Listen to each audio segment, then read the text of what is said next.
പൂക്കൾ എല്ലാവർക്കും ഇഷ്ടവും ആരാധനയുമാണ്. വീടുകളിലും ക്ഷേത്രങ്ങളിലും മറ്റും അലങ്കാരപ്പണികൾക്ക് ഉപയോഗിക്കുന്ന ഒരിനം ചെടിയാണ് പിൻവീൽ ഫ്ലവർ അഥവാ നന്ദ്യാർവട്ടം.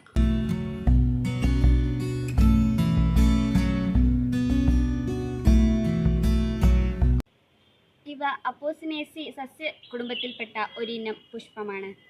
ഇവയെ ചിലയിടങ്ങളിൽ നമ്പ്യാർവട്ടമെന്നും പറയപ്പെടുന്നു. ഇന്ത്യയിൽ എല്ലാ പ്രദേശങ്ങളിലും നന്ദ്യാർവട്ടം വളരുന്നുണ്ട്. 2.5 മീറ്ററോളം ഉയരത്തിൽ കുറ്റിച്ചെടിയായാണ് ഇത് വളരുന്നത്. ദീർഘവൃത്താകൃതിയിലുള്ള ഇലകൾ സമുഖമായി വിന്യസിച്ചിരിക്കുന്നു. 2.5 സെന്റിമീറ്ററോളം വീതിയും 15 സെന്റിമീറ്ററോളം നീളവും കടുംപച്ച നിറവും തിളക്കവുമുള്ള ഇലകളിലും കാണ്ഡത്തിലും വെളുപ്പു നിറത്തിലുള്ള മരക്കറ കാണപ്പെടാം. മരക്കറയിൽ റെസിനുകളും ആൽക്കലോയിഡുകളും അടങ്ങിയിരിക്കുന്നു. നന്ദ്യാർവട്ടം എല്ലാ കാലങ്ങളിലും പുഷ്പിക്കും. ശാഖാഗ്രങ്ങളിൽ 6-8 എണ്ണം വീതമുള്ള കുലകളായാണ് പുഷ്പങ്ങൾ ഉണ്ടാകുന്നത്. തൂവെള്ള നിറവും സുഗന്ധവുമുള്ള ഇതിൻ്റെ പുഷ്പങ്ങൾ വിടരുന്നത് രാത്രികാലങ്ങളിലാണ്. 5 ചെറിയ ബാഹ്യദളങ്ങളുടെയും ചുവടുഭാഗം സംയോജിച്ചിരിക്കുന്നു.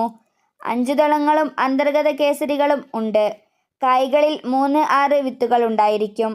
കമ്പുകൾ മുറിച്ചു നട്ടോ പതിവച്ചോ ആണ് പുതിയ ചെടികൾ ഉണ്ടാക്കുന്നത്. 1 വർഷം പ്രായമെത്തുമ്പോഴേക്കും നന്ദ്യാർവട്ടം പുഷ്പിക്കുന്നു. പുഷ്പങ്ങൾ പിഴിഞ്ഞ് എണ്ണയുമായി ചേർത്ത് നേത്രരോഗങ്ങൾക്കും ത്വക്ക് രോഗങ്ങൾക്കും ഔഷധങ്ങൾ ഉണ്ടാക്കുന്നു. പാലിയിലെ നന്ദ്യാവട്ട എന്ന പദത്തിൽ നിന്നാണ് നന്ദ്യാർവട്ടം ഉണ്ടായത്. അർത്ഥം ശുഭസൂചകമായി തിരയുന്നത് എന്നതാണ്.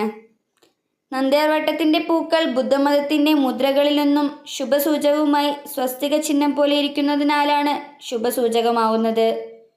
നന്ദ്യാർവട്ടത്തിൻ്റെ പുഷ്പങ്ങൾ പൂമാലയുണ്ടാക്കാനും ക്ഷേത്രങ്ങളിൽ അർച്ചനയ്ക്കും ഉപയോഗിക്കുന്നു. ഉദ്യാനങ്ങളിലും ഈ ചെടിക്ക് നല്ലൊരു സ്ഥാനമാണുള്ളത്.